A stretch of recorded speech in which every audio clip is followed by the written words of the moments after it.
Welcome po natin si Pinuno.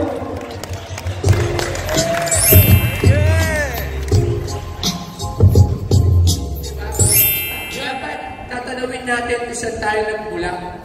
Diba? Pero hindi yun. Hindi sa pera laging iikot.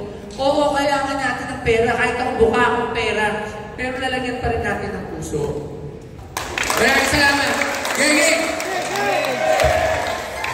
Geng! Okay mga champion.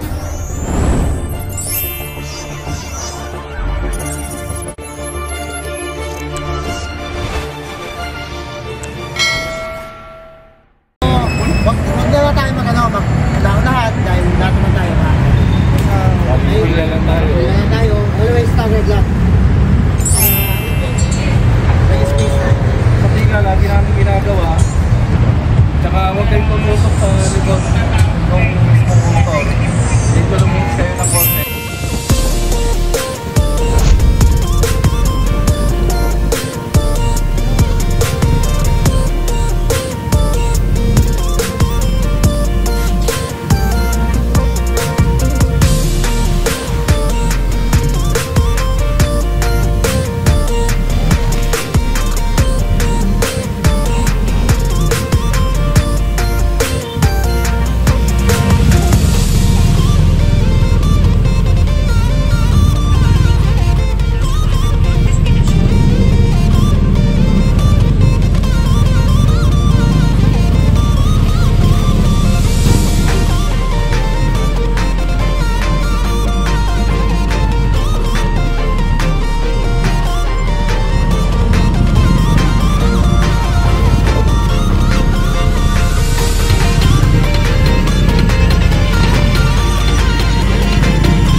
Touchdown kami dito sa Signal Village National High School.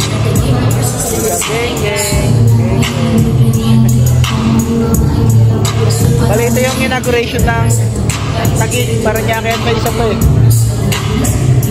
Antay namin si Postoyo at yung mga national officer, national admin. Ito yung mga PK, mga Parañaque.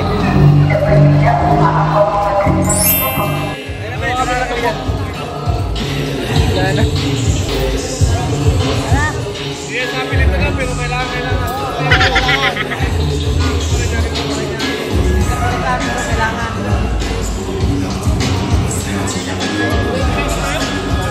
Kasya kaya ito dito? Paano na yan? Nalagay ko na.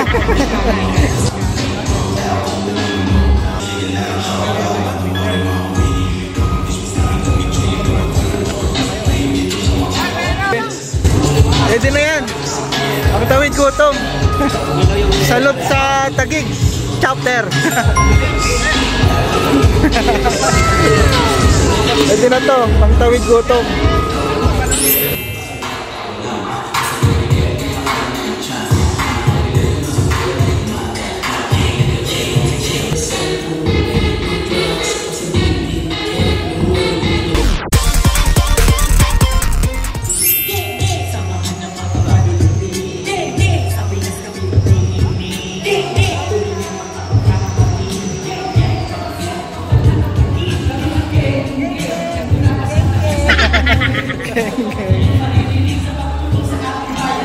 Sir Mike.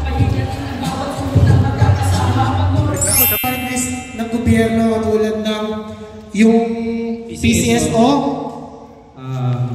sa simpleng problema o hindi namin kayang solusyonan, yung mga ganun kasi sobrang simple.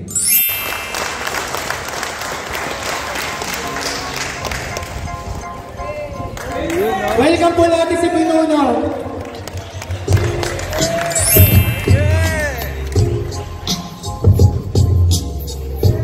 John, magandang hapon. Pasensya na. Late. Kumain na ba kayo? Ha? Pangalawa hindi pa. Sa pala. Kaya masaya ako na nasa harapan niyo ako ngayong araw na to. At ito yung araw na official na natin. Gagawing miyembro o gagawing official chapter, yung Taguig chapter. Alam niyo, isa kayo sa napaka-solid na grupo. Itong Taguig na to, doon mula natin. Right? Dami niyo na ngayon, mas madami pa kayo. So yun, bago lahat pala, gusto ko lang kasi paliwanag sa inyo. Ano ba itong ginagawa natin? Ito ang Gang Riders Club natin. Mapupunta ito dun sa organisasyon na may papel, non-profit organization, na tatawagin natin Pilipino for Pilipino. Ang ibig sabihin, Pilipino para sa Pilipino. Alam naman natin kung bakit ko ito binuo, kung bakit ko ito ginawa. Wala naman akong ibang dahilan dito. Gusto ko lang makatulong. So sana kayo, ano ba dahilan nyo? Bakit kayo nandito? Matanong ko lang, ito, yung mga unang sumali. Halika na, brother. So walang matanong para din marinig nila lahat. Vice Chairman, bakit ka ba nandito sa harap natin ito? Bakit ka nandito kasama ko? Bilang empleyado lang din. Actually, isa rin ako frontman. So, gusto ko talaga yung makatulong sa yung mga kailangan nating tulungan talaga, yung mas mga nakakailangan. Kasi hindi naman natin masasabi itong mga list na may mga nasasalanta ng mga bagyo, may mga kapos talaga sa buhay na may mga nasunugan, may mga kapos talaga na talaga kaya mag-provide. So, yun, mas masarap, mas magaan sa loob na puso na binibigay natin yung tulong na para sa kapwa Pilipino natin. Ba nandito sa samahan natin? Kami po sa Paranaque Gang Club, kami po talaga ay binubuo po ng mga rider po talaga. Kami mga rider po, pagdating po talaga sa charity, lalo sa sakuna, handa po kami lahat dyan. Pag nagkakaroon ng bagyo, ng lindol, may mga lugar na hindi kayang pasukin ng mga sasakyan, kaming mga nakamotor ang talagang pumapasok yan para makahatid kami ng tulong sa ating mga kababayan. At nakikita namin sa Gang Club, sa tulong ni Boss Toyo, na mas makakatulong po kami ng mahigit at maluwag sa ating lahat dahil sa tulong po ng Gang Club. Pagtutulungan. Yun po. Kaya po kami nandito para tumulong at gumabay sa ating lahat. Pati sa safety na rin po. Maraming salamat, Chairman. Pinakulong mo talaga, Chairman, iba ka.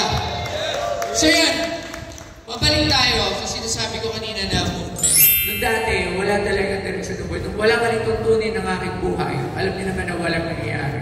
Adi kung ano-ano pa, talagang nang-lisnatch, nandudugas. Pero nung nagkaroon ako ng tuntunin sa buhay, doon nagsimulang gumanda yung buhay ko. At doon gumanda yung buhay ko, sinimulan ko't tumulong. Hindi pa ako sikat. Hindi pa, wala pang Facebook, wala pa. Kasi, iba yung pakiramdam na ikaw yung kailangan ng tulong tapos walang tumutulong. So, maging mabuting tao lang tayo. Yung pagkakamali natin, itama lang natin ang itama hanggang mawala na. Ganun lang yan eh. Diba? Dapat tatanawin natin isang tayo ng bulak. Diba? Pero hindi yun. Hindi sa pera lagi iikot. Oo, kailangan natin ng pera. Kahit ako buka akong pera. Pero lalagyan pa rin natin ng puso. Diba? Tayo magsimula ng pagtulong. Yun yung pinaka-advocacy natin dito. Pangalawa, syempre, pagkapatiran. Kasi syempre, pag magkatutulungan mo. Diba? Buhay tayo. Tandaan nyo, inaayos ko na lahat. Mag-aaral tayo ng action center. So, wala na ako sasabihin sa inyo. Mabuhay kayo lahat. Pagkakla. Sa March, grand ride natin. So, March 16. Sigapin natin na magkaroon tayo ng pinakamadaming riders na magsasama-sama. Pipilitin natin yan, di ba? Tapos sa April naman, yung convention natin, magsasama-samahin mo kayong lahat. Hindi natin kailangan nakabaro. Kung ano kayo, pumunta kayo doon. Magsama-sama tayo. Sabay-sabay tayo kumain. Mag-celebrate tayo. Dahil tayo ay magkakapatid. Maraming salamat. Gang! Okay, mga chapter na gusto magpa-picture na pwede na. Unahin